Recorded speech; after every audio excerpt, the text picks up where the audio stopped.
So for this first episode this week, we're going to focus on Matthew 24 and Joseph Smith Matthew. For the second half episode, for the next episode this week, we'll do Matthew 25.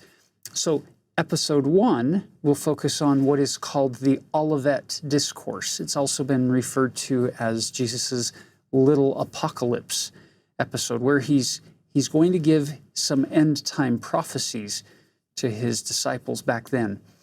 And you'll notice this is the one chapter out of the New Testament that shows up in the Pearl of Great Price. Matthew 24 becomes Joseph Smith Matthew. Yeah, why is that? We were talking beforehand, and you shared some insights that I hadn't even known. Yeah, so over in England, when Franklin D. Richards, a member of the 12, is putting together this collection of writings and prophecies and works attached to the prophet Joseph Smith and calling it the Pearl of Great Price, the intent was to give those saints over in England just this collection of, here are some of the fruits of having a prophet. So when he gives the book of Moses in the Pearl of Great Price, that's Moses chapter 1 through 8, that was Joseph Smith's biggest translation changes from the Old Testament, from Genesis chapters 1 through chapter 6, verse 13.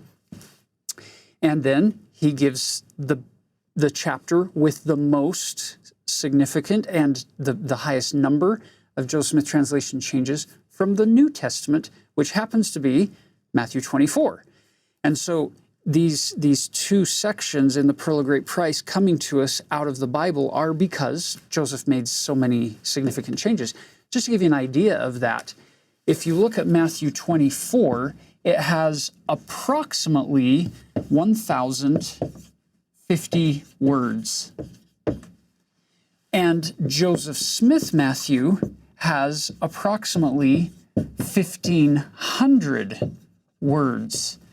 So you're noticing we're adding 50% more to the Olivet Discourse than what we get in the New Testament. And quite frankly, the Joseph Smith Matthew version is so much clearer to understand because it's going to give us these two events, the destruction of Jerusalem leading up to 70 AD, and then the destruction of the certain things in the world in the latter days.